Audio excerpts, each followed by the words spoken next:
Hello friends, आप सभी का बहुत बहुत स्वागत है आज के इस क्लास में।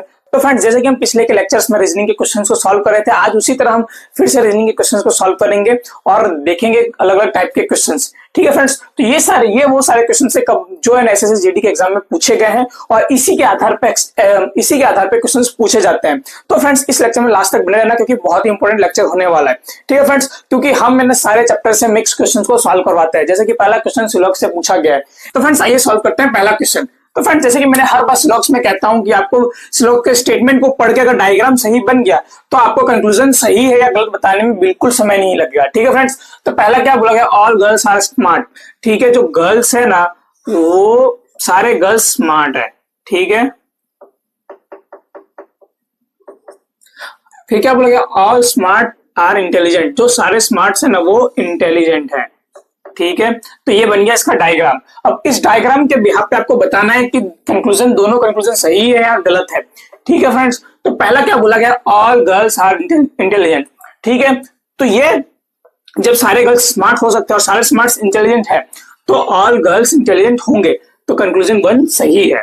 ठीक है फ्रेंड्स, और देखना फ्रेंड्स, ये दोनों स्टेटमेंट पॉजिटिव है और जो सेकंड कंक्लूजन पूछा गया वो नेगेटिव में पूछा गया है, तो नेगेटिव गलत ही होगा। फिर भी इसको हम एक बार चेक कर लेते हैं। Some girls are not intelligent, तो क्या कुछ गर्ल्स इंटेलिजेंट नहीं है?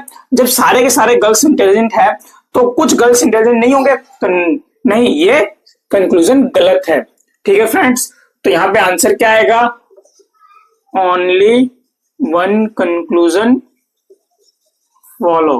ठीक है, ये ऑप्शन में जहां पे भी हो उस पर टिक मार्क कर देना। इसमें बताया गया, देखिए फ्रेंड फिर से एक बार समझ लेना, ऑल गर्ल्स आर स्मार्ट, सारे गर्ल्स स्मार्ट हमने डायग्राम में शो कर दिया, और ऑल स्मार्ट्स आर इंटेलिजेंट, तो सारे स्मार्ट्स इंटेलिजेंट हो गए। तो ये डायग्राम बन गया और इस डायग्राम के बिहाफ पे हम सारे कंक्लूजन का आंसर देना है। तो पहला सही हुआ और दूसरा गलत हुआ, तो ओनली 1 कंक्लूजन फॉलो। ठीक है फ्रेंड्स, यहां तक समझ में आ गया? अगर आपको ना समझ में आया हो या कोई डाउट हो तो मुझे कमेंट करके पूछ सकते हैं। ठीक है फ्रेंड्स, अब अगला क्वेश्चन देखते हैं। अगला क्वेश्चन में एक डायग्राम दिया गया है जिसमें ये क्वेश्चन मार्क को हमें फाइंड करना है। तो जो इसमें रिलेशन होगा वो इसमें रिलेशन होगा। ठीक है फ्रेंड्स, और वही रिलेशन इसमें अप्लाई होगा। तो फ्रेंड्स देखना, ये 13 का स्क्वायर है, ये 5 का स्क्वायर है और ये 11 का स्क्वायर है। ये 11 का स्क्वायर है, ये 5 का स्क्वायर है। ठीक है फ्रेंड्स, तो इसको देखना, यहाँ पे 5 माइनस कर दिया है तो 20 आ गया, और यहाँ पे प्लस कर दिया है, यहाँ पे माइनस किया, यहाँ पे प्लस किया तो 30 आ गया। फिर इसी तरह देखना, यहाँ पे माइनस किया है 13 तो कितना है 156, और यहाँ पे 13 प्लस किया तो 182 आ गया। तो उसी तरह 11 को यहाँ पे माइनस कर दिया है और 11 को 121 में प्लस किया है तो कितना आएगा 132। तो ऑप्शन नंबर डी हमारा आंसर हो जाएगा। समझ में आया फ्रेंड्स, क्या किया गया, जो 5 है ना उसको 25 में माइनस किया तो 20 आ गया, और 25 में प्लस किया तो 30 आ गया।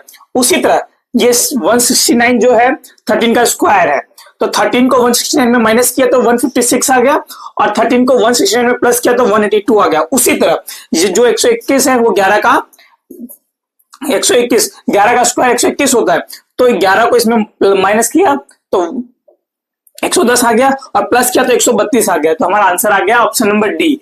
इसी तरह इस क्वेश्चन को सॉल्व किया जाता है। तो फ्रेंड्स, ये समझ में आ गया? अगर ना समझ में आया तो आप मुझे कमेंट करके पूछ सकते हैं। और इसी तरह एग्जाम में क्वेश्चंस पूछे जाते हैं। इसका डिजिट चेंज कर दिया गया या तो फिर कुछ और पैटर्न लगा दिया गया। हमने बहुत सारे पैटर्न्स के क्वेश्चन को सॉल्व किया। अगर आपने हमारे पुराने वीडियोज नहीं देखे हो तो आप जाके जरूर देख सकते हैं, प्लेलिस्ट बना हुआ है। ठीक है फ्रेंड्स, तो फ्रेंड्स इसी तरह आगे क्वेश्चन को सॉल्व करते हैं।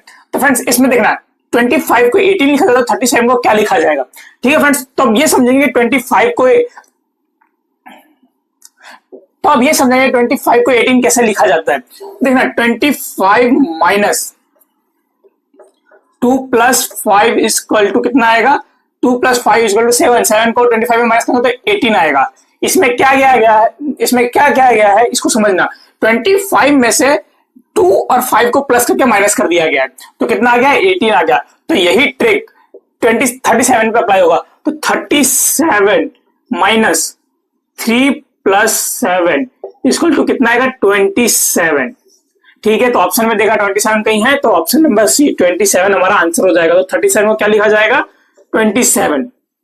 ठीक है, एकदम बिल्कुल सिंपल सा ट्रिक है, बस हमें थोड़ा माइंड लगाना है। अब जैसे 25 है तो उसको 18 लिखा जाए, तो मतलब जरूर इससे कम होगा, इससे कम आ रहा है तो हमें इसमें माइनस या प्लस माइनस करके देखना चाहिए। तो माइनस कैसे किया, 25 ले लिया और 2 और 5 को प्लस करके इसमें माइनस कर दिया। ठीक है, तो 25 माइनस 2 प्लस 5, तो 2 और प्लस 5, 2 और 5 को प्लस किया तो 7 आ गया, और 7 को 25 में माइनस करेंगे तो 18 आ जाएगा। वही ट्रिक हमने इस पे अप्लाई किया। 37 से कम ही आएगा, तो 37 माइनस 3 प्लस, ये जो ट्रिक जो 25 पे ट्रिक अप्लाई किया वही ट्रिक हमने 37 पे अप्लाई किया। तो क्या गया, 37 माइनस 3 प्लस 7, तो 10 हो गया, और इसमें 10 माइनस कर दिया तो कितना आएगा 27। तो ऑप्शन नंबर सी हमारा आंसर आ गया। ठीक है फ्रेंड्स, तो इसी तरह अब हम अगला क्वेश्चन देखते हैं। क्वेश्चन नंबर 4 देखना, 42, 22 और 4, 75, 55, तो ये क्वेश्चन मार्क हमें फाइंड करना है। तो जो इन दोनों में ट्रिक अप्लाई हुआ है वो इसमें ही अप्लाई होगा। ठीक है, सिंपल सी बात है। तो फ्रेंड्स 42 और 22 को हम प्लस करते हैं तो कितना आएगा 64, कितना आएगा 64, और 64 जो है ना 4 का क्यूब है। क्या है, 4 का क्यूब इक्वल टू 64। ठीक है, अब ये आगे भी हम करके देखते हैं, अगर ये अप्लाई हुआ तो इस बिहाफ पे हम इसका आंसर फाइंड कर सकते हैं। अब 75 और 50 को प्लस करेंगे तो कितना आएगा 125, और 125 जो है ना 5 का क्यूब कितना होता है 125। पर फ्रेंड्स हमारा ट्रिक बिल्कुल सही जा रहा है, तो अब हम इसी तरह इस पे अप्लाई करेंगे। तो ये कितना हो गया 9217, तो ये हो गया 729। तो फ्रेंड्स 729 किसका क्यूब होता है, तो 729 जो होता है 9 का क्यूब होता है। किसका, 9 का क्यूब होता है 729। तो देखना ऑप्शन में 729 है, तो हाँ ऑप्शन नंबर बी, तो हमारा आंसर क्या आएगा यहाँ पे 9। ठीक है फ्रेंड्स, बिल्कुल सिंपल सा ट्रिक लगाया गया है। ऊपर वाले दोनों को प्लस कर दिया है और नीचे वाला जो है ना उसका क्यूब आता है। ठीक है, 4 का क्यूब 64, 5 का क्यूब 125, तो 729 है तो 729 किसका क्यूब होता है, तो 9 का क्यूब होता है। तो हमारा आंसर हो जाएगा 9। ठीक है फ्रेंड्स, तो फ्रेंड्स अगर ना समझ में आया तो कमेंट करके पूछ सकते हैं। तो फ्रेंड्स आज का लेक्चर हम यहीं पे समाप्त करते हैं, और इसी तरह हमारे यूट्यूब चैनल पे मैथ, जीके, जीएस, रीजनिंग से रिलेटेड वीडियोस आते रहते हैं। तो इसे देखने के लिए हमारे चैनल को सब्सक्राइब करना ना भूलें, और फ्रेंड्स इस वीडियो को अपने दोस्तों के साथ जल्द से जल्द शेयर करें जो गवर्नमेंट जॉब्स का प्रिपरेशन करते हैं। मिलते हैं कल के न्यू लेक्चर में। Thank you.